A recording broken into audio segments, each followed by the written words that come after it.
Goblin Machine and Goblin Demolisher in a nutshell. Starting off with the Goblin Machine, and it will be the next legendary troop coming to Clash Royale. The way to unlock it is a secret for now, so subscribe to see a future sneak peek. For 5 elixir, you get a mini tank with a rocket on his back that will shoot, dealing a ton of damage. By looking at the stats, you can see that it will be significantly more tanky than other 5 elixir cards, well, except for Giant. And there is a new rocket stat, which is basically the card's whole gimmick. This rocket deals splash damage on the marker it places on the ground that is slightly lower than Fireball. With a range of 5.5 tiles, it means it can snipe towers about 2 tiles into the bridge. But it has a blind spot that is slightly bigger than the range of the machine melee attack, so the rocket would only shoot at troops that are slightly far away from it. The rocket doesn't only shoot once because it recharges every few seconds, quite similar to how Sparky functions. It targets both air and ground.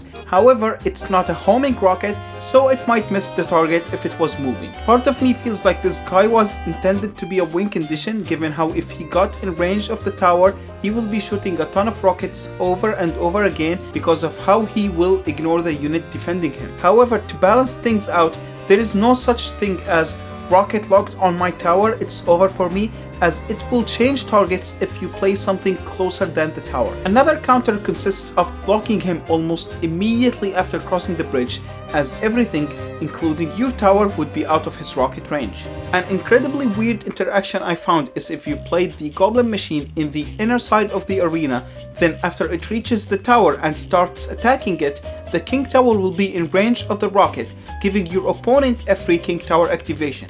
But if you play it on the outer side of the arena, when it reaches the tower, the King Tower would not be in range of the rocket, so you will be getting away without giving your opponent a free King Tower activation. Obviously, with Fisherman, this is all thrown out the window, as he can pull it in a way where you would get no damage on their tower while also giving them a King Tower activation. On defense, he can be quite effective, as against ranged troops like Musketeers and Wizards, he would tank their hits and keep sending rockets their way. You can even multitask by defending a miner with the rockets while your machine defends whatever the enemy sends along with his miner. Remember how I said the rocket charges kind of like Sparky? Unlike Sparky though, it doesn't reset if they zap it. It also charges faster with Rage, which I guess is just common sense.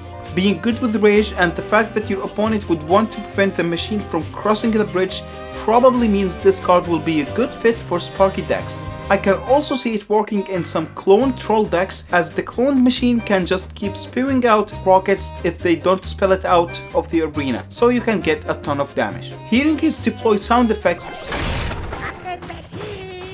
made me think of something, so I had an artist make this for me. Goblin Machine! Moving on to the Goblin Demolisher, and it will be the next rare troop coming to Clash Royale. The way to unlock it is also a secret, so subscribe for the future sneak peek that would reveal the unlock methods. For 4 elixir, you get a goofy goblin that kinda acts like a bomber. Looking at the stats here, his damage is much lower than the bomber, but he has much more HP and the new mechanic called activation. The activation states 50% and is displayed by an indicator on the middle of his HP bar. Once his HP bar hits this indicator, he will change from a bomber into charge mode. Yet another mechanic from the funny game. This is basically just injury. On charge mode, he will be gradually losing HP over time, just like a building, and will be running directly to towers just like wall breakers. Except it's more like evolved wall breakers, since killing him still triggers the explosion. The HP decay doesn't stop even if he is frozen, and the explosion still triggers if he dies from his decaying HP, or if he was straight up one shot instead of turning into charge mode first. Because I get to play with him first before anyone else, I invented a new mechanic that I'll call it hit and run. By playing him on an opposite side of the troop you are trying to defend, he will pull them towards him while attacking them, and once his HP goes below the indicator, he will kite them to the opposite lane while providing you a nice push potential. I found a way to deal exactly 650 damage to him by using Nado,